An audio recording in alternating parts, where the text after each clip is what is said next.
जी, सबको मेरी आवाज आ रही है? जी मैम आ रही है। जी मैम। जी तो, हाँ जी, तो शुरू करें your questions one by one.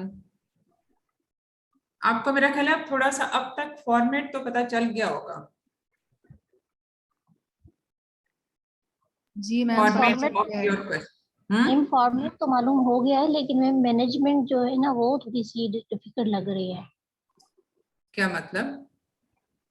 Management is and will be the part of that particular talks station.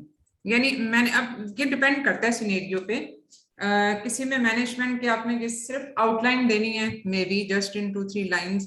किसी में थोड़ा सा डिटेल में डिस्कस करना होगा, वो तो इंडिविजुअल टॉक्स के हिसाब से फिर आपने डिसाइड करना होगा कि what is being specifically asked in that particular talk. तो मैनेजमेंट से रिलेटेड आपको और क्या इश्यूज हैं? मैडम मैनेजमेंट से रिलेटेड ये पूछना चाहती हूँ कि टाइम जैसे 12 मिनट्स अलॉटेड है, तो उसमें से कितना टाइम हमने अपने लिए रखना है उस केस को असेस करने के लिए, और कितना टाइम जो है ना वो एग्जामिनर को फिर प्रेजेंट करने के लिए देना है? ये टाइम फिक्स्ड होगा, यानी बीच में बेल बजेगी या फिर हमें खुद ही वो करना होगा? ये देखो, ये फिक्स्ड होगा। जैसे आपने 10 से 12 मिनट के फिक्स हो सकता है, तो इसलिए जो है वो उसमें आपने सिनेरियो पढ़ना है। अब सिनेरियो बहुत ब्रीफ सा भी हो सकता है, जैसे हम अक्सर अपने इधर क्लासेस में कर भी रहे होते हैं कि ब्रीफ सा केस सिनेरियो हो गया, उसके बाद हमने हिस्ट्री पॉइंट्स देख लिए गए, वो this is just one of the pattern. लेकिन ये जरूरी नहीं कि हर टॉक स्टेशन पे ऐसा ही पैटर्न हो। Sometimes you are being provided with the whole scenario. Whole scenario में ये कि जो जरूरी चीजें हैं हिस्ट्री पे वो आपको उस पे सिनेरियो में मेंशन होंगी, and the important investigation findings, and then you will be discussing the final management. अब देखें जो कंपोनेंट्स जो हमने पिछली दफा भी देखे थे, अब इसमें कुछ स्किल्स हर कैंडिडेट की असेस की जाती हैं। जैसे आपके लॉन्ग केसेस में वो चीजें डिस्कस होती थी कि आप एक हिस्ट्री इन्वेस्टिगेशन और डायग्नोसिस बनाने के बाद आप उसकी एक तो ये कि पहले डायग्नोसिस आपने बनाया कैसे, दूसरी चीज ये कि आपने उसकी फिर मैनेजमेंट कैसे की। अब सिनेरियो में हो सकता है आपने डायग्नोसिस मेकिंग भी करनी हो और वो एक क्लियर सिनेरियो होगा, ऐसा नहीं होगा कि कोई इसमें एम्बिग्विटी होगी। तो diagnosis you may be provided with the diagnosis, or you have to make the diagnosis as by history and the examination and investigation. तो वो ये जो चीज है ना, ये बेसिकली इंफॉर्मेशन गैदरिंग कहलाती है। यानी जो आपको इंफॉर्मेशन, या वो इंफॉर्मेशन आपको दी गई है या आपने पूछनी है। यानी आपको अगर छोटा सा एक केस सिनेरियो है 2-3 लाइनों का, तो उस पे आपने आगे फर्दर जो है वो आपको चीजें पूछनी है, आपने डायग्नोसिस बनाना। Definitely you need to ask certain questions as regard to history as well as on examination and investigation, particular investigation. अब वो चीजें जाहिर है डिटेल में बताने का टाइम नहीं होता, डिटेल में आपने अनफोकस्ड चीजें नहीं बतानी। You have to be very very focused, यानी आपने सिर्फ वो वाली चीजें। अब देखो जो आपका एक नॉर्मली जो केस होता है, आप आउटडोर में पेशेंट देखते हो तो 10-15 मिनट से ज्यादा नहीं देखते। तो आपने इसीलिए ये वही इसीलिए मैं बार बार कहती हूँ कि इसमें प्रैक्टिस करें, एक दूसरे के साथ प्रैक्टिस करें, क्योंकि time limitation is a challenge. तो लेकिन ये कि यूजुअली हम अपने मरीजों के साथ टाइम भी इतना ही लगाते हैं। जो टॉक्स स्टेशन बने हुए होंगे वो इस चीज के मद्देनजर रखते हुए बने हुए होते हैं कि ये टास्क जो है ये 10 मिनट में कंप्लीट हो जाए। ऐसा नहीं है कि कोई 15 मिनट वाला स्टेशन जो है वो 10 मिनट में एक्सपेक्ट किया जाए कि कैंडिडेट उसको करेगा। तो इसमें जो मैं पैटर्न की बात कर रही थी कि या तो आपने वो हिस्ट्री एग्जामिनेशन इन्वेस्टिगेशन पूछनी होगी या आपको ऑलरेडी प्रोवाइड कर दी जाएंगी। अगर ऑलरेडी प्रोवाइडेड हैं तो फिर उस पे आपने एक अपना प्लान, एक लेआउट बना लेना कि इस मरीज का ये डायग्नोसिस है, अब मैंने इसकी काउंसलिंग ऐसे करनी है, मुझे इसमें जो है वो बाकी मैनेजमेंट प्लान जो है वो इसका ये होगा, and management plan and council and every other thing should be evidence based. ये वो चीजें हैं जो कि applied knowledge, clinical application of knowledge जो है वो इसमें आ जाती है। कि आपको एक गाइडलाइन का तो पता है, लेकिन एक उस गाइडलाइन को भी आप एज इट इज हर मरीज के ऊपर ऐसे नहीं कर सकते, इम्पोज नहीं कर सकते, क्योंकि इंडिविजुअल पेशेंट्स होते हैं। इंडिविजुअल पेशेंट्स के हिसाब से आप बाज़ दफा गाइडलाइंस की जो मॉडिफिकेशंस होती हैं आप उसकी तरफ भी चले जाते हो, but keeping in mind the basic evidence. तो इसलिए जो है वो आपको वो वाली स्किल आनी चाहिए, क्लिनिकल एप्लीकेशन ऑफ नॉलेज की। ठीक है, अब जैसे मतलब इसमें हैवी मेंस्ट्रुअल ब्लीडिंग है, फाइब्रॉइड यूट्रस है, उसमें definitely the ultimate treatment is either myomectomy और hysterectomy, but sometimes you have to deviate from this thing according to the individual criteria of that patient, या आपको बार दफा थोड़ा सा टाइम बाय करना पड़ता है टू ऑप्टिमाइज द पेशेंट। तो ये वो चीजें हैं which will still remain within the domain of that evidence based practice, but your treatment will be a little bit different from that. तो ये जो चीजें हैं इंफॉर्मेशन गैदरिंग, उसमें हिस्ट्री से लेके मैनेजमेंट प्लान तक ये सारी चीजें आ जाती हैं। यानी आपने सारी इंफॉर्मेशन को गैदर करना है, एक नतीजे पे पहुंचना है, और उस नतीजे के उसके मुताबिक फिर आपने मरीज को ट्रीट करना है। This is what is called information gathering, वो चाहे आपको दी गई हो या आपने खुद पूछनी हो, दोनों चीजें हो सकती हैं। अब बार दफा ऐसे भी होता है कि इसमें आप जरूरी नहीं होता कि हर टॉक्स स्टेशन पे आपको कोई क्लिनिकल केस ही दिया जाए। अब जाहिर है हम लॉन्ग केस को रिप्लेस अब इसमें CPS भी कर रहा है विद शॉर्ट केसेस, ये शॉर्ट केसेस की तरह से ही होता है। लेकिन बहुत सारी चीजें ऐसी हैं जो स्किल्स भी हो सकती हैं, स्किल डेमोन्स्ट्रेशन भी हो सकती है, उसमें भी आपने उसी हिसाब से सारी चीजों को मद्देनजर रखते हुए आपने करना होता है। You may have to teach your junior, किसी पर्टिकुलर स्टेशन पे आपसे ये पूछा जा सकता है कि ये वाली स्किल है कि आपने अपने जूनियर रजिस्ट्रार को या आपने अपने किसी हाउस ऑफिसर को डेमोन्स्ट्रेट करनी है, तो आप इसमें कैसे करेंगे, ये भी चीज हो सकती है। फिर बाद दफा जो पेशेंट सेफ्टी एक बहुत इंपॉर्टेंट, जो बार बार मैं बताती हूँ कि पेशेंट सेफ्टी एक बहुत इंपॉर्टेंट चीज होती है, बल्कि बेसिकली द कोर स्किल, क्योंकि चाहे वो इंफॉर्मेशन गैदरिंग हो, चाहे वो काउंसलिंग हो, चाहे वो एविडेंस बेस्ड प्रैक्टिस हो, सबका नुक्ता नजर जो है वो पेशेंट सेफ्टी से लिंक्ड होता है। तो इसका ओवरऑल सबका मकसद पेशेंट सेफ्टी से ही होता है। पेशेंट सेफ्टी का ये मतलब है कि आप गलत पेशेंट ना देखो, जैसे हमने पिछली दफा भी बात की थी कि MR नंबर से आप पेशेंट की आइडेंटिफिकेशन करते हैं, और इसके अलावा फिर आपने कोई भी ऐसी चीज नहीं करनी जो कि जिससे मरीज को किसी भी किस्म का नुकसान पहुंचने का खदशा हो। उस नुकसान पहुंचने के खदशे में वो चीजें भी शामिल हैं जहां पे आपका डायग्नोसिस डिले भी हो जाता है, यानी आपने या डायग्नोसिस डिले हो जाता है या किसी इमरजेंसी की सूरत में कोई ऐसा कॉम्प्लिकेशन होगी मरीज के साथ, यानी कोई पोस्टमार्टम हेमरेज हो गया, आपने उसको टाइमली रिकॉग्नाइज नहीं किया, या कोई ऐसा मरीज जो और PPH के बारे में तो ये एक बेसिक प्रिंसिपल ये है कि keep prepared for each and every patient. अब बात दफा बिल्कुल लो रिस्क पेशेंट्स में, हाई रिस्क में तो हम करते ही हैं, लेकिन लो रिस्क पेशेंट में भी ये इमरजेंसी कभी भी किसी भी वक्त किसी भी मरीज के साथ किसी भी जगह हो सकती है। तो इसलिए इसका बेसिक प्रिंसिपल्स PPH का ये होता है कि आप उसको हमेशा आप उसकी प्रेपरेशन करके रखते हैं। आइडेंटिफिकेशन है, प्रिवेंशन है, फिर उसकी प्रेपरेशन है, फिर उसकी ट्रीटमेंट है। तो ये कुछ उसके प्रिंसिपल्स होते हैं, ये चीज हर कॉम्प्लिकेशन पे अप्लाई होती है। तो इसी तरह से आप बाकी भी कॉम्प्लिकेशन को देख लो, जैसे सर्जिकल कॉम्प्लिकेशन बाज दफा हो जाती हैं, यूरिटेरिक इंजरी हो गई है या गट इंजरी हो गई, तो इस तरह की चीजें वो हैं जो सारी इसमें आ जाती हैं। उसमें prompt identification remains the basic principle provided. अब इसमें जैसे एंडोमेट्रोसिस की आप सर्जरी कर रहे हो तो उसमें हमें पता है कि इसमें गट इंजरी हो सकती है, तो आपने क्या पहले पेशेंट को काउंसिल किया, आपने क्या उससे रिलेटेड कंसेंट ली, ये भी उसकी तैयारी में ही आता है। और फिर उसके बाद आपकी जो एक्चुअल डिसेक्शन है वो किस तरह से, multi disciplinary involvement, keeping the surgeon in line with your management, और ये उसके बाद फिर अगर आपने केयरफुल डिसेक्शन करनी है, फिर अगर ये हो जाए तो उसी वक्त identification, call the expert teams and then repair it, फिर उसके बाद उसकी केयर। ये सारी चीजें वो हैं जो पेशेंट सेफ्टी में ही आएंगी। पेशेंट सेफ्टी में कंसेंट टेकिंग चीजें भी आ जाती हैं, उसमें ड्रग बहुत इंपॉर्टेंट चीज होती है, यानी जो रॉन्ग मेडिकेशंस हैं, अब सिर्फ मेडिसिन का गलत देना ही नहीं, मेडिसिन को गलत रूट से देना, मेडिसिन को गलत डोज में देना, ये सारी चीजें जो हैं, और बाद दफा ड्रग इंटरेक्शंस, आप एक दवाई मरीज को दे रहे हैं, उसका ड्रग रिएक्शन किसी और इंटरेक्शन किसी और ड्रग के साथ है, आप वो दे रहे हो। ये सारी वो चीजें हैं जो पेशेंट सेफ्टी में आएंगी। फिर उसके बाद उसमें जो इंसिडेंट रिपोर्टिंग होती है बेसिकली वो भी पेशेंट सेफ्टी से ही लिंक्ड होती है, यानी कोई भी मसला हो गया तो आपने उसकी इंसिडेंट को रिपोर्ट करना होता है।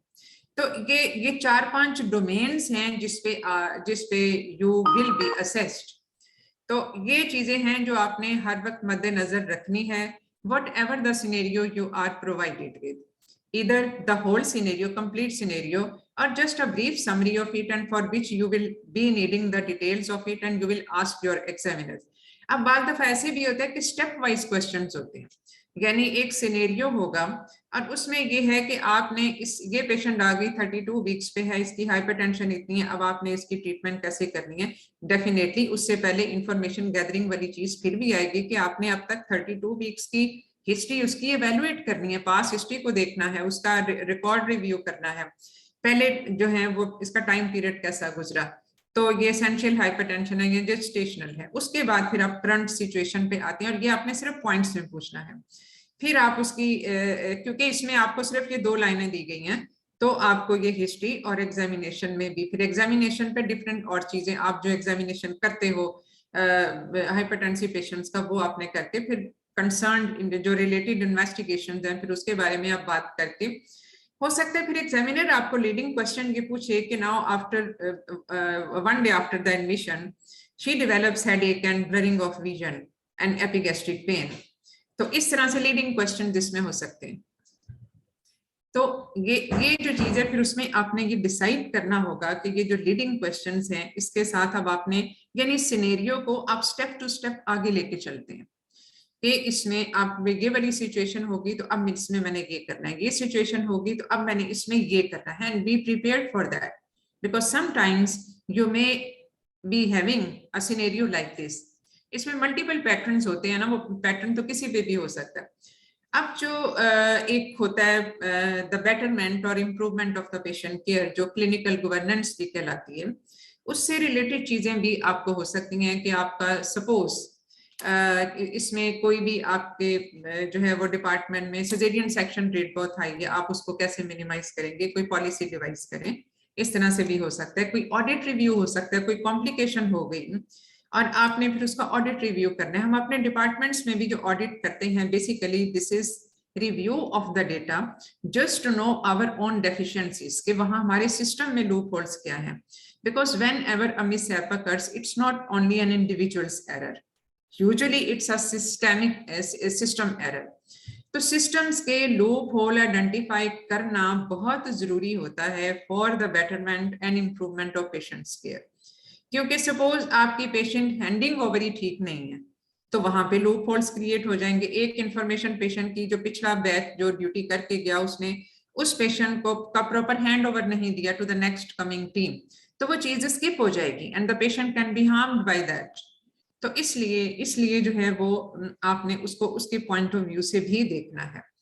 तो ये सारी चीजें जो हैं वो फिर आपने ऑडिट में, audit basically means the root cause analysis, यानी अगर आप इसको इस तरह से देखें कि कोई भी किसी भी और डिपार्टमेंट में भी, not only the medicine, if something bad occurs, तो उसमें जो चीजें होती हैं वो ये, उसमें एनालाइज ये होता है बिल्कुल एक सिस्टम वाइज कि इसमें why it happened and could it be prevented. Audit का मकसद ये होता है कि क्या ये क्यों हुआ, और उसमें पूरा फिर एनालिसिस आप करते हो पेशेंट के हॉस्पिटल में एडमिशन के बाद, फिर उसका क्या हुआ, क्या ट्रीटमेंट मिली, स्टेप टू स्टेप एनालिसिस होता है ये, बिल्कुल स्टेप टू स्टेप एनालिसिस, यानी कहाँ कहाँ पे मरीज रेफर हुआ या उसको क्या क्या ट्रीटमेंट मिली, कितने टाइम पे मिली। पेशेंट अगर एक्लेम्शिया के बाद एक्लेम्शिया पे आया, इतने बजे 8 बजे आया, उसको उसकी जो ट्रीटमेंट स्टार्ट हुई वो कितने बजे शुरू हुई। डेफिनेटली ये जो ज्यादा इंटरवल होगा ये उसकी कॉम्प्लिकेशंस को बढ़ा देगा। So this will be a system error, क्योंकि यहाँ पे फिर प्रायोरिटाइजेशन ट्रियाज वाली चीज आ जाएगी। तो ऑडिट का मकसद भी ये होता है, और जब हम अपना पूरा रिकॉर्ड ऑडिट कर रहे होते हैं, जैसे हम अपने अगर ऑडिट करें अपने जो डिलीवरीज केसेस हैं, तो उसमें हमें पता चल जाएगा हमारे डिपार्टमेंट का सिजेरियन सेक्शन रेट इतना है, then we go back to the details of each and every case कि ये मरीज, कितने मरीज हमारे फीटल डिस्ट्रेस के लिए हुए, कितने मरीज हैं जो हमारे प्रीवियस 1 सेक्शन के लिए हमें सेक्शन करना पड़ा। फिर हम उसके भी, अगर फीटल डिस्ट्रेस के लिए बहुत हैं, फिर हम उसके भी आगे से एनालिसिस में जाते हैं कि ये जो फीटल डिस्ट्रेस थे इनमें कितनों में मेकोनियम था, कितनों में सीटीजी चेंजेस थी या ब्रेडिकार्डिया एंड व्हाटएवर, इस तरह की सारी चीजें हम फिर उसमें देखते हैं। फिर हम ये देखते हैं कि ये जो फीटल डिस्ट्रेस था, मेकोनियम था, इसके पीछे वजह क्या थी। क्या कोई यूट्राइन टैकिसिस्टली वाली चीज तो नहीं थी, क्या इसमें हमने ऑक्सीटोसिक एजेंट ज्यादा तो नहीं यूज किए, क्या ये पेशेंट मिसमैनेज हुए बाय द जूनियर स्टाफ, क्या ये सुपरवाइज हुए, एंड लाइक दैट। इसी तरह से जो प्रीवियस सेक्शंस हैं, प्रीवियस सेक्शंस का क्या हम सारों के इलेक्टिव सेक्शन कर रहे हैं, और are we going for the trial of labour. Trial of labour is indicated in selected cases, तो क्या हम ऐसा तो नहीं कर रहे कि उस चीज को बाईपास कर रहे हो। तो इस तरह से हम होते होते बिल्कुल बैक जाते जाते हम उसको फिर उसकी रूट कॉज पे पहुंच जाते हैं। एंड फिर जब रूट कॉज पे हम पहुंचते हैं, क्योंकि फर्ज किया अगर मेकोनियम स्टेन लाइकर की वजह से हमें सेक्शन करने पड़े और उसके पीछे वजह ये निकली कि ये ज्यादातर हमारे हाउस ऑफिसर्स मैनेज कर रहे हैं और the very junior staff who are not being supervised by the senior staff, तो उस सूरत में फिर हमें फिर अपनी पॉलिसी, अपनी रूटीन को चेंज करना पड़ता है। यानी आप पहले रूट कॉज पे पहुंचती हो, फिर आपने उस रूटीन को जो कि which led to this complication, फिर आप उसकी जो है वो उसकी करेक्शन करते हो, आप उसके सिस्टम एरर को करेक्ट करते हो। क्योंकि देखो, जब सिस्टम आपका बिल्कुल अपडेटेड होता है, लाइक इन द वेस्ट, जिसमें हर चीज डॉक्यूमेंटेड होती है और पता होता है कि इतने बजे हैंड ओवर आपने करना है, ये वाला मरीज है उसको इस तरह से आपने ओवर में देना है, एंड सो ऑन, इस तरह से करके, तो वहां पे फिर चीजें स्किप नहीं होती। अब आपने एक पेशेंट का डॉक्यूमेंट करनी है चीजें, उस पे आपका ऑलरेडी आपने सिर्फ फिल इन द ब्लैंक करनी है, हर चीज मार्क्ड है, you will not skip anything, you will not miss anything. तो ये जो use of mnemonics in skill station होता है, उसका मकसद भी ये होता है कि यू डोंट इंटेंशनली और unintentionally you don't skip any step of the management of that skill. तो ये वाला सारी चीजें करके फिर आपने ये आपका ऑडिट एनालिसिस हो गया। तो इस तरह की जो है वो डिफरेंट चीजें, और sometimes you are being asked to review a pamphlet, यानी पेशेंट को आपने डिस्चार्ज स्लिप दिया, अब आपने उसको रिव्यू करना है कि ये इसमें क्या एरर्स है। एंटीनेटल कार्ड आपको दिया जा सकता है, एंटीनेटल कार्ड को आप रिव्यू करो, या फिर आपने मतलब इस तरह की बहुत सारी चीजें जो कि आपको मतलब टॉक स्टेशन में आ सकती हैं, स्किल स्टेशंस होंगे, सिनेरियोस होंगे एंड ऑल दैट। तो इसमें मैम अस्सलाम वालेकुम। हाँ जी वेस्टर्न मैम, ये क्लिनिकल गवर्नेंस का थोड़ा सा आइडिया दे दें। देखो, क्लिनिकल गवर्नेंस ये होती है, ये प्लीज जिसका भी माइक है ना ऑन वो जरा म्यूट कर दें।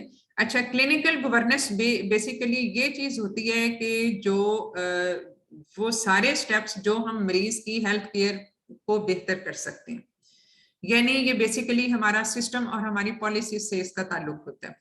अगर पेशेंट की हेल्थ केयर इम्प्रूव ने, पेशेंट्स को बहुत ज्यादा शिकायतें हो रही हैं आपके स्टाफ से या आपके सिस्टम से, या आपके जो पेशेंट को बहुत ज्यादा वेट करना पड़ता है, या तो ये सिस्टम एरर है, ये क्लिनिकल गवर्नेंस में आ जाएगा। या कॉम्प्लिकेशन आपके उसमें डिपार्टमेंट में बहुत ज्यादा हो रही है, वुंड इन्फेक्शन बहुत ज्यादा हो रहे हैं, तो ये क्लिनिकल गवर्नेंस से रिलेटेड है। आपने उसको रिव्यू करना है कि ये क्यों ऐसा हो रहा है, कि आपकी प्री ऑफ केयर में कोई मसला है, या आपके थिएटर की स्टेरिलाइजेशन में कोई मसला है, या आपके स्टाफ में कोई मसला है। मतलब जितने भी इन्फेक्शन प्रिवेंशन प्रोटोकॉल्स होते हैं जो हर डिपार्टमेंट के अंदर होते हैं, सारी गाइडलाइंस बनी हुई होती हैं, क्या उनको कोई फॉलो कर रहा है या नहीं कर रहा। तो ये सारी चीजें हैं। फिर थिएटर की जो स्टेरिलाइजेशन, उसको सारा फ्यूमिगेट करना, आपके जो सेप्टिक केसेस हैं क्या वो मिक्सअप होकर लिस्ट के अंदर वो सारे हो रहे होते हैं, और eight the end of list, और सेप्टिक केस होने के बाद क्या थिएटर को उस तरह से वो किया जाता है। ये सारी वो चीजें हैं जो कि क्लिनिकल गवर्नेंस से रिलेटेड होती हैं। इसी तरह से अगर कोई कॉम्प्लिकेशन हो गई है तो उसमें क्लिनिकल गवर्नेंस से रिलेटेड क्या ये कॉम्प्लिकेशन हमने एंटीसिपेट की हुई थी पहले से, और इसके अलावा हमने उसको क्या प्रॉपर आइडेंटिफाई कर लिया टाइम पे, और अगर हमने आइडेंटिफाई कर ही लिया तो उसके करेक्शन के लिए बेसिकली ये वही है जो ऑडिट से रिलेटेड होगा और फिर उसकी करेक्शन के लिए हमने सर्जिकल टीम को टाइम पे क्या बुलाया और क्या हमने उनको ये एंटीसिपेट करते हुए प्री हैंड इन्फॉर्म किया था या नहीं किया था, क्योंकि कुछ केसेस ऐसे होते हैं जिसमें हमें पता होता है कि ये हो सकता है। उसमें पेशेंट की काउंसलिंग से लेके, कंसेंट टेकिंग से लेके, मल्टी डिसिप्लिनरी ट्रीटमेंट से लेके, ये सब चीजें हैं जो कि क्लिनिकल गवर्नेंस में आ जाएंगी। ठीक है, तो ये सारी चीजें हैं जो कि इसमें क्योंकि क्लिनिकल गवर्नेंस में सारी चीजें वो होंगी, शामिल होंगी जो कि पेशेंट की हेल्थ केयर को के सिस्टम को ज्यादा बेहतर बनाती हैं और उसकी कॉम्प्लिकेशन रेट को और लिटिगेशन रेट को मिनिमाइज करती हैं। क्योंकि लिटिगेशन जिन जिन चीजों पे हो सकती हैं उसको करेक्ट करने के लिए आप जो जो स्टेप उठाओगे वो क्लिनिकल गवर्नेंस में आ जाएगा। ठीक है मैम, ये एक कंफ्यूजन है मैम कि ये एग्जामिनर हमें जब सिनेरियो देगा तो हमने इंग्लिश टू इंग्लिश टॉक करनी है उससे, या हमने उसको पेशेंट समझ के उससे उर्दू में पूछे सवाल। और एक सवाल मेरा और है, एक नहीं ठहर जाओ देखो, अब ये भी सिनेरियो पे बेस्ड करता है। If you are directly interacting with your patient, with your examiner as an examiner, तो फिर तो आप जाहिर है इंग्लिश में, because your medium of education is English. But if the examiner is acting as a role player, यानी वो role player के तौर पे है, एक ले पर्सन के तौर पे एक्ट करेगा, and this you can ask from her कि आप मतलब रोल प्लेयर जो है वो, क्योंकि रोल प्लेयर एज सच बैठे भी होते हैं और बाद दफा एग्जामिनर भी उसके तौर पे एक्ट कर सकते हैं, then definitely you have to speak in Urdu, क्योंकि आप रोल प्लेयर के साथ तो इंग्लिश में नहीं बात कर रहे होते, आपने एक कॉमन लैंग्वेज में बात करनी होती है, कॉमनली अंडरस्टैंडेबल लैंग्वेज में बात करनी होती है, which is Urdu in our country. Ma'am दूसरा सवाल मेरा ये था कि मैम लेबर का जो ACOG गाइडलाइन नई आई है, मतलब जो नई रिसर्च आई अभी, मतलब जो नया चेंज हुआ है उसमें उन्होंने लेटेंट फेज 5 सेंटीमीटर तक का दिया हुआ है और ये तो एक्टिव बड़ी फेज अच्छी उन्होंने से है, ये तो मैम बड़े तो अच्छे ये से है। हम लोग मैम तो ये फिर नई न्यू हायर्स जो आई थी तो उसमें ये सब हाँ। कुछ था, लेकिन ये जब मैम हम लोग मतलब पार्टोग्राम WHO का जो है वो 4 सेंटीमीटर से स्टार्ट होता है, तो जब हमारे नहीं पास स्ट्रोक्स देखो, में कोई मैम ये जो देखो जो मॉडिफाइड पार्टोग्राम है जो कि WHO ने किया, उसमें तो लेटेंट फेज खत्म ही 5 सेंटीमीटर पे होता है, और उसमें लेटेंट फेज को डिफाइन ही 5 सेंटीमीटर तक किया गया है।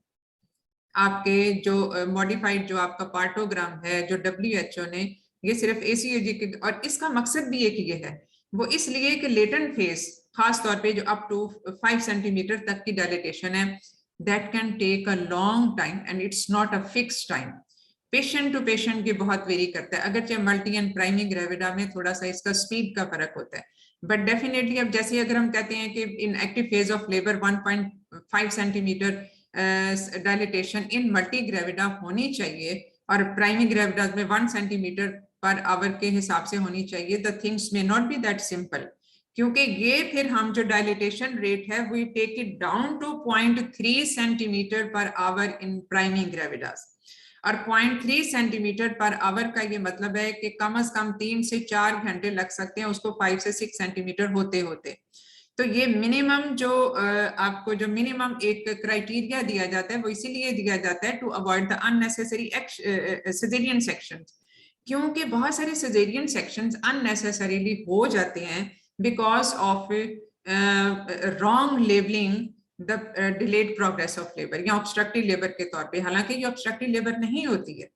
तो इसी वजह से इन गाइडलाइंस को मॉडिफाई किया गया है इस तरह से, और 5 सेंटीमीटर तक की डायलिटेशन में take a very long time, और ये अमूमन लेटेंट फेज वाला मसला, ये वो वाला फेज वो है जो लो रिस्क पेशेंट अपने घर पे भी गुजार सकता है, उसके लिए मरीज को हमें दाखिल रखने की जरूरत नहीं होती, and this you have to again to individualise, because if there is some risk factor तो फिर तो आप पेशेंट को you keep admitted in the hospital, otherwise you send her home, और आप उसमें ये कह सकते हो कि दिन में 1 दफा या 2 दफा आके CTG करवा लेंगे, फीटल हार्ट साउंड्स वगैरह, otherwise she has to take care of and monitor the fetal movements only, वरना पेशेंट तो मोबिलाइज रहता है और बस सिंपल पेन किलर आप दे सकते हो, हाइड्रेट पेशेंट रहता है, बस that's all which is needed for the latent phase of labour.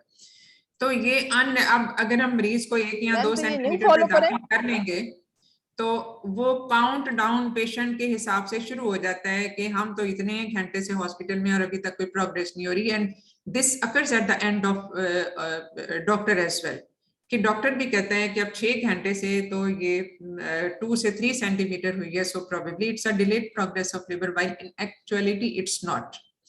तो इस वजह से ये चीजें मॉडिफाई की गई हैं जी। तो मैम ये हम न्यू वाले फॉलो करें मैम, फिर हम ये न्यू ये वाले फॉलो हम करें? इस गाइडलाइन हमने जो मॉडिफाइड हमारा जो पार्टोग्राम है, हम अपनी चीजें उसके हिसाब से ही बताएंगे। ओल्ड वाले मतलब ओल्ड पैटर्न से? It's a way to reduce the cesarean section, which is a very sore point of obstetrics. के cesarean section rate जो है वो इतना हमारा हाई होता जा रहा है, और अब तो कहीं शाज़ो नादिर ही कोई नॉर्मल डिलीवरी के जो हमारे पास मरीज आते हैं वो कोई इक्का दुक्का ही होते हैं जो कहते हैं हमारी पहले नॉर्मल डिलीवरीज हुई, वरना सेक्शन मैम मुझे क्लियर नहीं हुआ, मगर मेरे पास अगर टोक्स का स्टेशन, मैम हेलो मेरी आवाज आ रही है मैम? जी जी मुझे आ रही है, बताइए मैम। मेरे पास अगर टोक्स का एक स्टेशन आता है, मुझे ये बात क्लियर नहीं हो रही कि मेरे पास टोक्स का स्टेशन आता है अरेस्ट का मेरे पास अगर कोई स्टेशन आता है तो मैंने तो न्यू पढ़ा है, तो मैं न्यू को ही अप्लाई करके मैं जी बेटा बिल्कुल आप न्यू को ही अप्लाई करोगे। जो चीज हमारे यहाँ पे इम्प्लीमेंट हो गई, हमने अपने स्टूडेंट्स को टीच कर दिया उसके बारे में, और उसके बारे में हम बात कर रहे हैं, तो वही फिर आपके एग्जाम में भी आएगी। फिर वो पुरानी चीजें नहीं होती, बिकॉज नई चीजों के लाने का मकसद ही बेटरमेंट ऑफ पेशेंट केयर होती है, तो फिर हम पुरानी चीजों पे क्यों जाएं। फिर हमने ये चीजें बतानी होंगी according to the new guidelines, but again individualising the patient.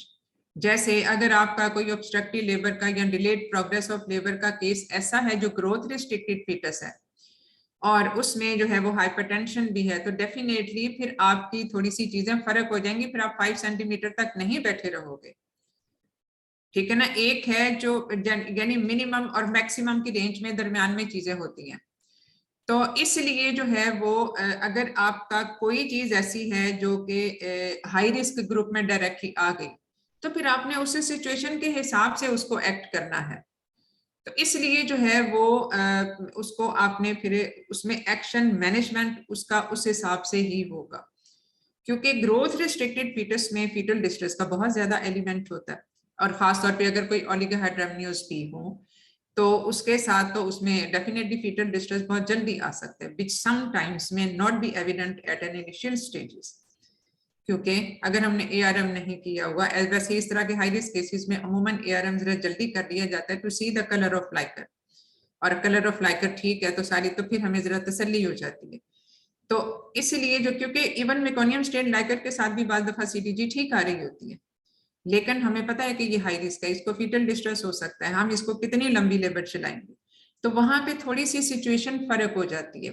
There comes the clinical application of knowledge, क्योंकि आपने जो है वो एक्चुअली आपको गाइडलाइन तो पता है, लेकिन इस मरीज पे अगर वो गाइडलाइन एज इट इज आप अप्लाई कर देंगे तो हो सकता है मरीज को कोई नुकसान ना पहुंचे। Guideline is for general average patients, अगर जो उसमें डिविएशंस का भी मेंशन किया होता है कि जो है वो अब गाइडलाइन में 5 सेंटीमीटर तक का अगर लेटेंट फेस खत्म हो रहा है, लेकिन उसको 5 सेंटीमीटर तक पहुंचते पहुंचते कोई 10-12 घंटे लग गए, तो क्या ग्रोथ रिस्ट्रिक्टेड फीटस को जिसका डॉपलर फ्लो भी इफेक्टेड है उसको आप 10 से 12 घंटे दे सकते हैं? Probably not. तो इस वजह से हमें वहां पे थोड़ा सा जो है वो हमें low threshold for other means of delivering जो है वो हमें रखने पड़ते हैं। Excuse me, मैम, एक क्वेश्चन पूछना है कि मैम अगर एक पेशेंट 3rd ट्राइमेस्टर में आती है और अनबुक्ड है और उसका माइल्ड या मॉडरेट पोली आया है, तो हम उसका 32-33 पे आई है, तो हम उसका OGTT करवा सकते हैं स्टेज पे? 34 वीक्स तक तो आप करवा सकते हो, उसके बाद ना करवाओ, ठीक है? ठीक है। अगर उसके बाद हम उसका ऐसे तो ये है कि इसमें करवाने को वहां जहां पे बहुत ज्यादा उसकी नीड हो वहां पे आप उसके बाद भी कुछ लोग करवा रहे होते हैं, लेकिन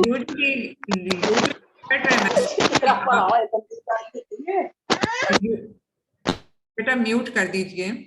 तो जहां तक जैसे पेशेंट आपके पास फर्स्ट टाइम आया है, अब उसकी पुरानी हिस्ट्री ऐसी है which is suggestive of GDM, लेकिन इस दफा उसके ब्लड शुगर फास्टिंग रैंडम ठीक ही आ रहे हैं, तो वहां पे अगर ये 3rd ट्राइमेस्टर में आया तो there because by other means you are not able to detect, क्योंकि जब तक ग्लूकोज लोड नहीं उसको मिलेगा वो सरफेस पे नहीं आएगा वो GDM जो है, तो इसलिए वहां पे आप ये करवा सकते हो। लेकिन अगर फर्ज किया पेशेंट का कोई फास्टिंग रैंडम अगर प्रॉब्लमेटिक आ जाती हैं, बिल्कुल लेट थर्ड ट्राइमेस्टर में आप ना करवाओ, लेकिन यूजुअली ये 34 वीक्स तक ही करवाया जाता है, उसके बाद only when it is really needed.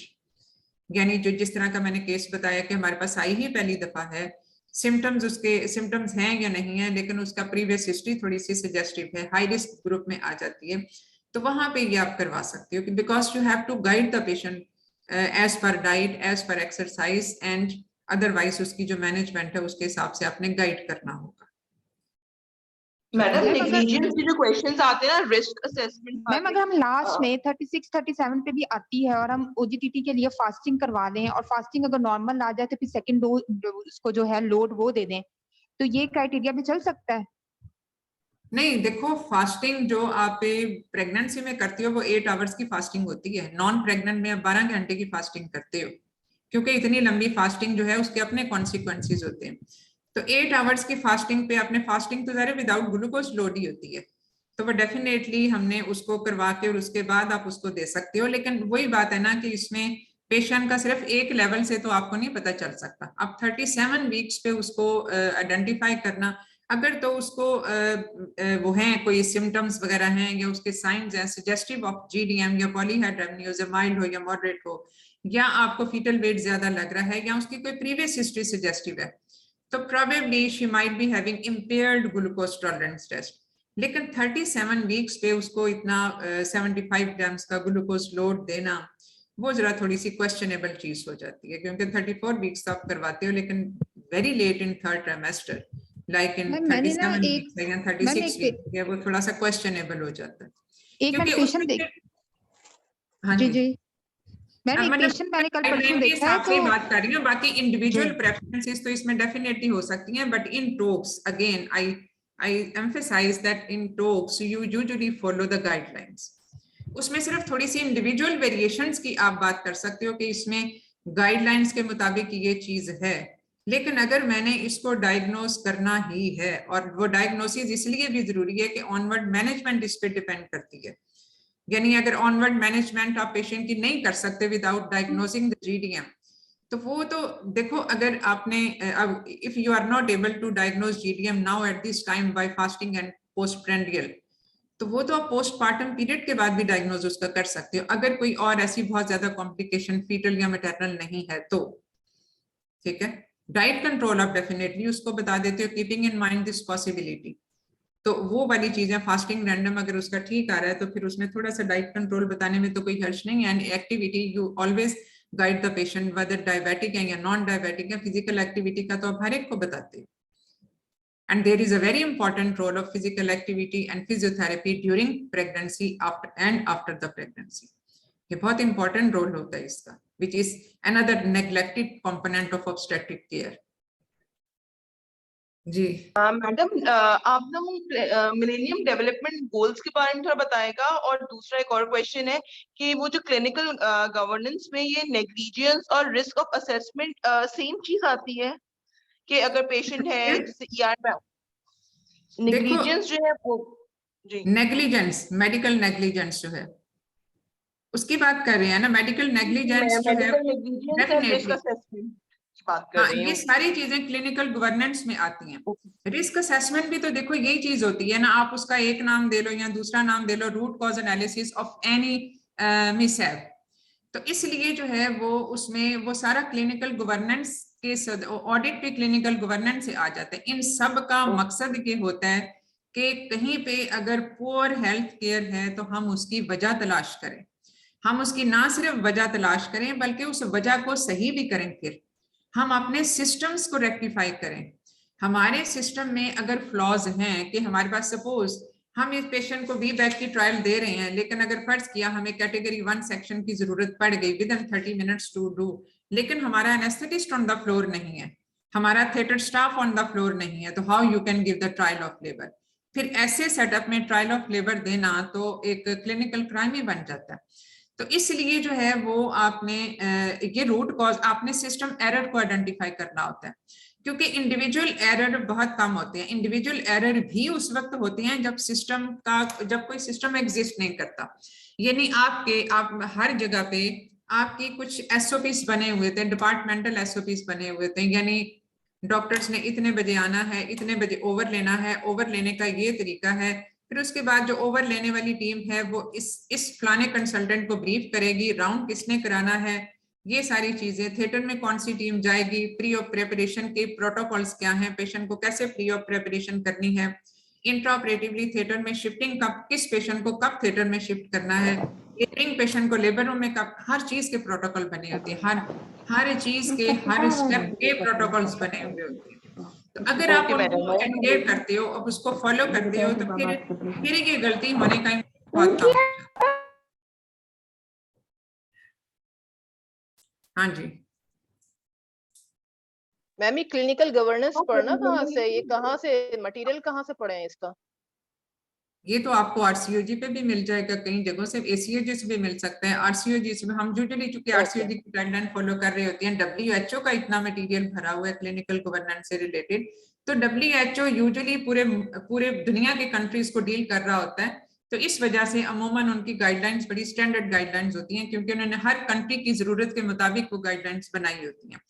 तो अदरवाइज तो कंट्री स्पेसिफिक गाइडलाइंस होती हैं, हम चूंकि ज्यादातर ब्रिटेन को फॉलो करते हैं तो वो कर रहे होते हैं, but still WHO guidelines are equally applicable, so you can read this subjects from those websites. तो मटेरियल तो बहुत मिल जाता है क्लिनिकल गवर्नेंस से रिलेटेड, लेकिन ऑथेंटिक साइट्स पे जाके पढ़ें, अनऑथेंटिक साइट्स पे नहीं। मैडम आप मिलेनियम डेवलपमेंट गोल्स का बता दें आप ना, वो भी समझ नहीं आ रहा। गोल का तो जमाना अब चला गया, अब तो सस्टेनेबल डेवलपमेंट गोल्स हैं। सस्टेनेबल डेवलपमेंट गोल्स और मिलेनियम डेवलपमेंट गोल्स में फर्क बुनियादी ये है कि millennium development goals overall focus mainly करता था on improving the health care system, यानी उसका मकसद ही ये था सारा हेल्थ केयर को इम्प्रूव करना। लेकिन जो स्टैंडर्ड जो सस्टेनेबल डेवलपमेंट गोल्स हैं, क्योंकि वो हमें नताइज हासिल नहीं हुए मिलेनियम डेवलपमेंट गोल से जो कि होने चाहिए थे, जो कि एम था, तो इस वजह से फिर sustainable development goals which are now to be achieved till 2030, तो उसका मकसद ये होता है कि ओवरऑल पूरी दुनिया के जो एनवायरमेंटल इकोसिस्टम है उसको बेहतर करें, क्योंकि उसका बहुत करीबी ताल्लुक है ह्यूमन हेल्थ के साथ। But maternal and the fetal health is just one of the portion of that.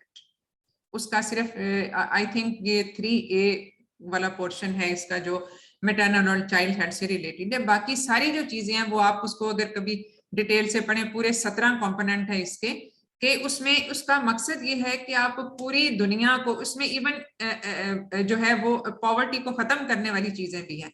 अब पॉवर्टी का कितना ज्यादा ताल्लुक है ह्यूमन हेल्थ के साथ, यानी जो मेल न्यूट्रिशन है, malnutrition in turn leads to poor health, यानी उसमें जो facilities and accessibility to the health care system वो बहुत कॉम्प्रोमाइज हो जाती है, which is same being observed in our country as well, कि जो बहुत रिमोट एरियाज के रहने वाले हैं, they come very late in their labour और with any complication, and some may die in while the travelling. तो इसलिए जो है वो इसमें ओवरऑल आप सारी चीजों को सराउंडिंग द ग्लोबल एनवायरनमेंट, वो सारा इवन ओशन हेल्थ से रिलेटेड इसमें सारी चीजें हैं, क्योंकि इन सारी चीजों का ताल्लुक ह्यूमन हेल्थ के साथ है। तो इस वजह से ये जो है ये पूरे का पूरा जो है वो सारा उसके अराउंड जो है वो करता है। But you need to focus on that component. आपको सिर्फ इसका बेसिक थीम पता होना चाहिए कि थीम इसका क्या है और उसका मकसद क्या है। इवन इसमें पॉलिटिकल स्टेबिलिटी भी आ जाती है, और पॉलिटिकल स्टेबिलिटी का बहुत ज्यादा ताल्लुक मेंटल हेल्थ के साथ होता है। Mental health and psychological health एक वो चीज है जो कि हम हमेशा नेग्लेक्ट करते हैं पेशेंट की केयर में, but it is very important, as important rather more important than the physical health, क्योंकि साइकोलॉजिकल डिजीजेस जो हैं that lead to physical diseases in almost up to 70% of the cases, जबकि उनके पीछे कोई फिजिकल रीजन नहीं होती। अब ये सारी चीजें पोस्टपार्टम जो साइकोसिस होता है या इवन एंटीनेटल टाइम पीरियड में जो पेशेंट को बाद दफा बहुत मूड स्विंग्स आते हैं, these are all related with the hormonal up and down, लेकिन हम इस पे फोकस नहीं करते और उसके नतीजे में फिर पेशेंट की बहुत सारी एंजाइटीज और ये सब चीजें जो हैं वो हो जाती हैं, हाइपरटेंशन, ये सारी डायबिटीज भी उससे रिलेटेड, एंजाइटी स्ट्रेस से रिलेटेड। तो ये वो चीजें हैं जिनको हमें ड्यू वेटेज देने की जरूरत है। Reproductive health is one of those. Reproductive health में सारी चीजें ही आ जाती हैं, इसमें सेक्सुअल हेल्थ भी is one of the things which usually remains hidden, उस पर कोई बात नहीं करता, but these are very important hidden issues of the human health. तो ये सारी चीजें जो हैं ये इनके बारे में आपको थोड़ी सी आगाही होना बड़ा जरूरी है कि ये इसका थोड़ा सा नो हाउ आपको हो कि ये इसका क्या मतलब है, ये कैसे इम्पैक्ट कर सकता है अब वुमेन्स हेल्थ, इस तरह पोस्ट मेनोपॉजल हेल्थ, ये बहुत इंपॉर्टेंट होती है। तो इस वजह से ये वेल विमेन क्लिनिक्स का के पीछे जो कंसेप्ट है वो बेसिकली ज्यादातर यही होता है। तो ये सारी चीजें हैं जिनको हमें जो कि सस्टेनेबल डेवलपमेंट गोल का एक हिस्सा बन जाती हैं। नॉट ओनली ऑफ दैट, बल्कि ये सारा क्लिनिकल गवर्नेंस से भी इनका किसी हद तक ताल्लुक होता है। तो हम ज्यादा फोकस करते हैं being clinician, being obstetrician and being gynaecologist, हमारा सिर्फ ये होता है कि मरीज इस डिजीज के साथ आया, उसका डायग्नोसिस बनाओ, उसकी सर्जरी करो या दवाई दो। We usually neglect all these lateral issues which are equally important. So talk about these issues, और इसके बारे में थोड़ा सा आप सबको जो है वो अवेयरनेस होना बड़ा जरूरी है। और ये जो अगर आपने कभी देखा होगा RCUG का हेल्थ सिस्टम या बाकी जो इनके एग्जामिनेशन जो इनके मॉड्यूल्स होते हैं उनमें इन चीजों को बहुत ड्यू वेटेज दी जाती है। ठीक है जी मैडम, और yes madam, thanks a lot. और वो कोई न्यूज स्टेशन आया से डॉक्टर रुबीना सोहेल ने बोला था कि मैटरनल मोर्टेलिटी और इस तरीके से कुछ आता है, तो उसमें देखो इनका तो चोली दामन का साथ है। हम ये जो सारी कॉम्प्लिकेशन बचा रहे होते हैं, अभी PPI से बचाना, उसको ट्रीट करना किस लिए जरूरी है? Because this is one of the leading causes of maternal mortality. तो हमारी कंट्री में जहां पे हम इतनी सारी चीजों को प्रिवेंशन ऑफ कॉम्प्लिकेशन, ये कॉम्प्लिकेशन वो कॉम्प्लिकेशन, उनका ओवरऑल ऑब्जेक्टिव क्या होता है? To save the maternal health and life. तो मैटरनल मोर्टेलिटी तो एक बहुत इंपॉर्टेंट चीज है, मैटरनल मोर्टेलिटी बहुत इंपॉर्टेंट चीज है, और उसमें वो सारे आप स्टेप्स या स्ट्रेटेजीज करते हो, वो उसका भी ये मकसद होता है। हम जो सिजेरियन सेक्शन रिड्यूस करने की बात करते हैं उसका भी ताल्लुक मैटरनल हेल्थ और उसके लाइफ के साथ होता है। हमारे पेशेंट 2-3 सेक्शन करा के उसके बाद यंग एज में उनकी हिस्टेक्टमी हो जाती है फॉर एबनॉर्मल एडहेरेंट प्लेसेंटास, और फिर उसके बाद उसके सारे उनको उनकी ovarian atrophy eight young age, and then ultimately it leads to the poor health of the woman. She is not able to run her family, she is not able to take her care of her children. तो ये सारी वो चीजें हैं, इनका ताल्लुक बहुत गहरा ताल्लुक है with the woman health and her life। और बाद दफा मतलब इसमें PPH तो एक डायरेक्ट कॉज भी बन जाती है फॉर मैटरनल मोर्टेलिटी। तो ये एक बहुत इंपॉर्टेंट इंडिकेटर है for mother and child health. Maternal mortality कितनी कम हो गई, ये एक बड़ा इंपॉर्टेंट इंडिकेटर है एज पर जो पिछले MDGs थे और as per sustainable development goals now which we are trying to achieve. क्योंकि वर्ल्ड वाइड मैटरनल मोर्टेलिटी कहाँ है और हमारी मैटरनल मोर्टेलिटी कहाँ है? The ground reality is totally different from the facts and figure which are being presented by the WHO and all other organizations। क्योंकि अगर हम देखें अपने रिमोट एरियाज की maternal mortality it's much higher than the reported incidents. अब इसी तरह से क्योंकि वो अंडर रिपोर्टेड है, अब जो घरों पे मैटरनल डेथ्स होती हैं वो कौन रिपोर्ट करता है? दाइयां तो नहीं रिपोर्ट कर रही होती। तो इस वजह से ये वो वाले फैक्टर्स हैं जिन पे हमें आंखें बंद नहीं करनी चाहिए, and we need to talk about this things. इस वजह से जो है वो इसमें ये तो बहुत इंपॉर्टेंट चीज है जिसपे आपको पता होना चाहिए। और उसमें क्या क्या इसमें बेसिकली इसमें वजह क्या क्या है, and how you can reduce the maternal mortality in your country. This is one of the very basic and hot issue to be discussed, चाहे वो टॉक्स में किसी भी तरीके से आ जाए, लेकिन एक इम्पॉर्टेंट चीज है बिकॉज टॉक्स जो हैं वो basically is not only related with the physical diseases, but talks will be related with the mental, psychological health, physical health, and all the means to improve the maternal and child health and to protect their lives। ये सारी चीजें उसमें आ जाती हैं जिसमें clinical governance और patient safety के बहुत इंपॉर्टेंट इश्यूज हैं। बाकी चीजें तो आपकी रूटीन की उससे रिलेटेड है ना, आप काउंसलिंग हर मरीज की कर रहे होते हो, और काउंसलिंग कंपोनेंट्स भी आप सबको पता है कि किस प्रॉब्लम में मरीज की काउंसलिंग कैसे करनी है। इसी तरह इंफॉर्मेशन गैदरिंग का भी आपको ज्यादातर पता ही है कि ये हिस्ट्री एक पॉइंट है, ये एग्जामिनेशन पॉइंट है, ये इन्वेस्टिगेशन मैंने इसमें ये पूछनी है, और फिर इसका डायग्नोसिस ये बन रहा है तो मैं अब इसको मैनेज ये ऐसे ऐसे करूंगी, नंबर 1 2 3 4 एंड ऑनवर्ड। तो लेकिन ये सारी चीजें भी आपने साथ के साथ उसको इम्पोर्टेंस देनी है। जो भी केस डिस्कस करो विद ईच अदर, सबसे बेहतर ये है प्रैक्टिस है कि आप एक दूसरे के साथ टाइम मैनेज करके डिस्कस करें और फिर उन इन इम्पोर्टेंट पॉइंट्स को भी साथ साथ डिस्कस करते जाएं, keeping in line with the evidence based practice. और उसमें जो आपने जो उसकी ट्रीटमेंट भी बतानी होगी to the maximum possible, to the best possible treatment which has been mentioned in the guidelines. तो इस वजह से आप मतलब ये कि ये चीजें तो सारी हैं। अब कंट्री वाइज वो फैसिलिटीज हैं या नहीं है, that is another issue, that can be asked by the examiner, लेकिन जरूरी नहीं है कि वो पूछा जाए। At least you should know the best possible practices which are basically practised world wide.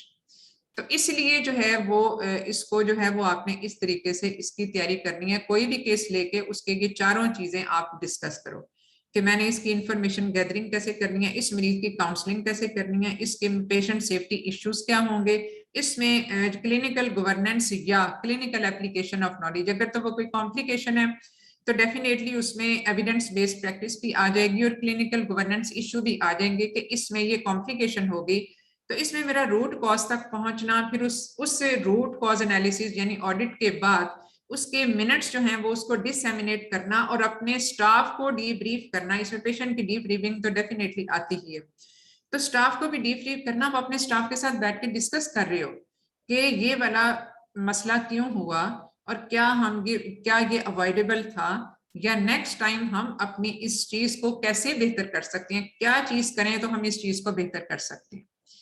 तो इसलिए जो है वो इसको हम इस तरह से हमें उसकी तैयारी करनी है।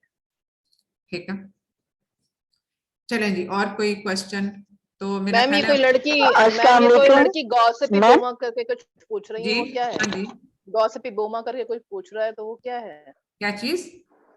मैम गॉसिपी बोमा करके कोई लड़की पूछ रही है। गॉसिपी बोमा, I don't know it, I don't know, I can look into it, लेकिन अभी फिलहाल मुझे I don't know about it. Excuse me, ma'am. Assalamu alaikum. Ma'am, I have a question, ma'am. Ma'am मैं डॉक्टर रूज हूँ। Ma'am I have a question कि ma'am जो हमने CTG interpretation में जो टॉक्स का हमारा स्टेशन होगा तो मैम हमें जो उसकी इंटरप्रिटेशन जो है ma'am according to NICE guidelines ma'am बतानी होगी या तो मैम हम ऑल्सो को फॉलो करेंगे? क्योंकि मैम देखिए नाइस गाइडलाइन में तो ये कैटेगराइजेशन होती है कि नॉर्मल सीटीजी है जो नाइस नॉन रियश्योरिंग है या पैथोलॉजिकल है। एक इसमें होता ये है कि नाइस गाइडलाइन जो है वो तकरीबन हर कोई पढ़ रहा होता है, मतलब जाहिर स्टूडेंट्स ज्यादातर पढ़ रहे होते हैं, ऑल्सो सारे स्टूडेंट्स ने नहीं किया हुआ। तो चूंकि ऑल्सो स्टूडेंट सारों ने नहीं किया हुआ, they are not on board about it till the time they are on board about also सारा जो सिलेबस है उससे रिलेटेड, तो तब तक आप नाइस गाइडलाइंस को ही फॉलो करो। अच्छा मैम, तो इसका मतलब जो की होगी सीटीजी इंटरप्रिटेशन की that would be according to the NICE guidelines ma'am? हाँ, मतलब गाइडलाइन के ऊपर ही बेस की जाती है ना ज्यादातर। ठीक है, जाहिर है इसमें कोई ऐसा तो नहीं होगा जैसे हम लॉन्ग केस में होता था कि एक इंडिविजुअल प्रैक्टिसेस भी इसमें डिस्कस हो सकती थी, मतलब डिस्कस होती थी, अगर कि उसमें भी फाइनली तो गाइडलाइन के मुताबिक दिया हुआ आंसर हमेशा सही समझा जाता था, चाहे इंडिविजुअल प्रैक्टिस फर्क भी हो। तो लेकिन ये है कि गाइडलाइन जो जिसके बारे में अवेयरनेस हर स्टूडेंट को है और हर स्टूडेंट पढ़ भी रहा होता है डेफिनेटली, तो फिर वही चीज डाली जाती है जिसके बारे में सारों को अवेयरनेस हो, सिर्फ ये नहीं कि 2-4 को हो और बाकियों को ना हो। अच्छा मैम एक और क्वेश्चन मैम मेरा है कि मैम ये जो अभी आरसीओजी की बुक्स की सब कह रहे हैं सीनियर्स के प्रैक्टिस करनी चाहिए, तो मैम उसमें कुछ ऐसी सिचुएशंस होती हैं जिसमें हम एमडीटी डिस्कशन कर रहे होते हैं, तो मैम उसमें फिर जैसे कोई इमरजेंसी हो जाए तो हम कहते हैं कि I will call for my senior obstetrician for help. तो मैम जो मेरी सीनियर्स है वो जो रिपीटर्स हैं वो बताती हैं कि हमारी मैडम्स जो एग्जामिनर्स होती थी वो कहती थी कि सीनियर ऑब्स्टेट्रिशियन आप खुद हैं, तो अब आप क्या करेंगे मैम? तो अब इस सिनेरियो में मैम जो हम बुक्स में पढ़ रहे हैं कि एक ST5 है जिस तरह के बुक्स में उनका लिखा हुआ है कि रजिस्ट्रार है, तो वो अपनी सीनियर कंसल्टेंट, अगर वो परक्रीटा ओपन हो रहा है या तो मैम चले शोल्डर डिस्टोशिया अगर हो चुका है, तो I will inform my obstetrician. तो मैम इसमें हम क्या बोलेंगे कि मतलब वो अगर आप कहें कि आप खुद ऑब्स्टेट्रिशियन हो, तो ये जुमला मैम हम नहीं बोलेंगे, हम फिर कहेंगे एनेस्थेटिस्ट को इन्फॉर्म करेंगे, मैम नियोनेटोलॉजिस्ट को इन्फॉर्म करेंगे, ओटी टीम को अलर्ट करेंगे। तो मैम इसमें क्या होगा? colleagues for their help in such cases, ठीक है। तो इस वजह से जो है आपने अपने कुलीग्स को, आप ये कह सकते हो सीनियर कुलीग, सीनियर कंसल्टेंट या colleague, whosoever is available on the floor, क्योंकि वहां पे आपको हेल्प किसी सीनियर की ही होती है, आप किसी जूनियर आपको हेल्प नहीं कर, और हमेशा इसमें एडिशनल हेल्प के बगैर आप नहीं चलते। पहला आपका स्टेप ही ये होता है कि मैंने हेल्प के लिए बुलाना है, और हेल्प के लिए जब बुलाते हो तो आपका अपना कुलीग होता है सीनियर प्रेफरेबली, और अगर सीनियर ना हो तो कम से कम जो भी whosoever is available आप उसको कॉल कर लेते हो। एंड नर्सिंग स्टाफ, पीडियाट्रिशियन और बाज़ दफा एनेस्थेटिस्ट भी, क्योंकि अब जैसे कोई भी ऐसा फर्ज किया यूट्राइन इन्वर्जन हो गई, यूट्राइन रप्चर हो गया, इस तरह के, या कॉर्ड प्रोलैप्स हो गया, उसमें तो आपको इमीडिएटली हो सकता है सेक्शन भी करने की जरूरत पड़े, तो फिर आपने सारों को ये बुलाना है। लेकिन अब अगर फर्ज किया मतलब ये, तो अब इसमें गाइडलाइन के मुताबिक जो है वही आपका फाइनल वर्जन होगा इसमें।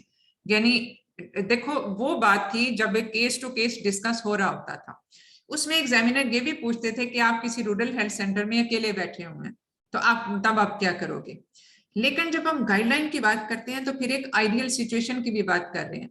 अब अगर फर्ज किया इसमें एग्जामिनर आपको अगर की में ऐसी चीज अव्वल तो होगी नहीं, लेकिन अगर फर्ज किया वो अपने मतलब वैसे आपका नॉलेज टेस्ट करने के लिए ये पूछे कि आप ही हो सीनियर, तो फिर आप कहेंगे कि whosoever my colleague is available, may be junior one, but I have to call my colleague, ताकि एडिशनल हेल्प आपको मिल सके। शोल्डर डिस्टोशिया में आपको डेफिनेटली हेल्प की जरूरत होती है। आप बच्चा डिलीवर करने के साथ साथ ऊपर से उसको सुप्राप्यूबिक प्रेशर तो नहीं दे सकते हो, तो इस वजह से आपको डेफिनेटली वो, और फिर किसी ने आईवी लाइन सेव करनी है, कुछ करना है, सारा कुछ करने की जरूरत पड़ती है। तो उसमें फिर आपने अपने कुलीग को senior preferably, if not available then आपका जो दूसरा कुलीग होगा उसको आप बुलाओगे हेल्प के लिए, but you have to call the team members who are already trained for that.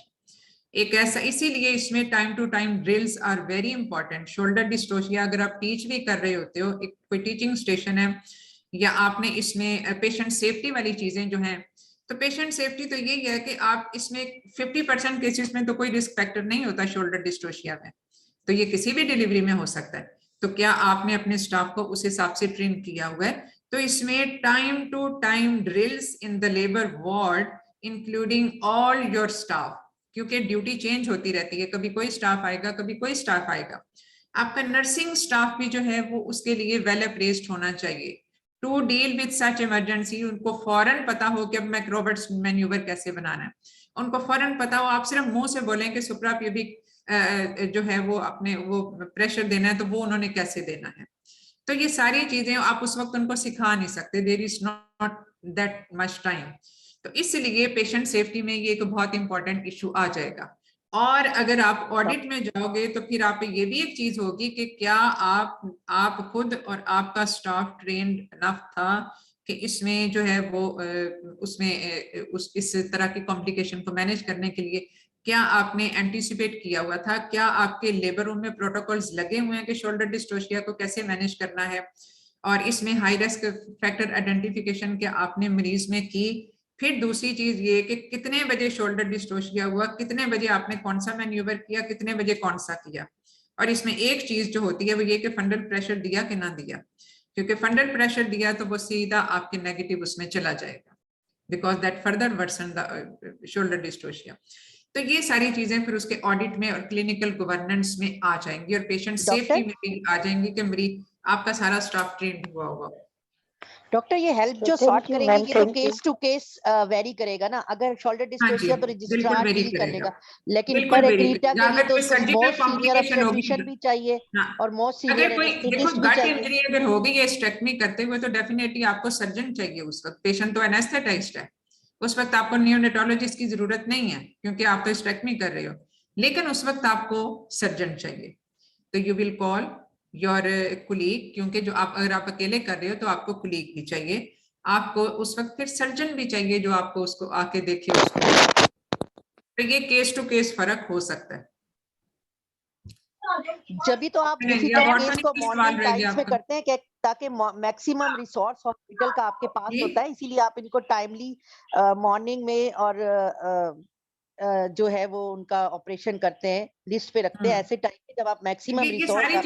ये सारी चीजें उसके पेशेंट सेफ्टी में भी आ जाएंगी और इसकी उसमें ऑडिट एनालिसिस में भी आ जाएंगी। जब आप रूट कॉज, क्योंकि कॉम्प्लिकेशन हो गई, आपने उसकी रूट कॉज एनालिसिस करना ही करना है, ये ऑडिट करना ही करना है कि आखिर ये क्यों हुआ, ये अवॉइडेबल था कि अनअवॉइडेबल था, और अगर ये अवॉइडेबल था तो एरर कहाँ पे था, और अगर अनअवॉइडेबल था तो आपने उसकी पूरी काउंसलिंग और सारी तैयारी की हुई थी या नहीं की हुई थी।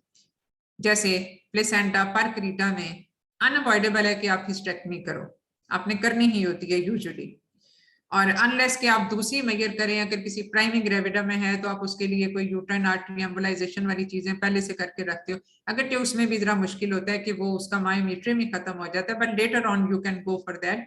तो इसमें ये बहुत सारे इफ एंड बट्स तो बहुत सारे होते हैं हर केस में, तो आपने उसके हिसाब से फिर उसको करना होता है। ठीक है, तो अब मेरा ख्याल है क्लियर हो गई हैं चीजें या अभी कुछ है? जज़ाकल्लाह मैम। चलो जी, बस अब thank you ma'am, thank you ma'am. Okay, Allah thank you ma'am, Allah Hafiz, thank you always be happy, आमीन।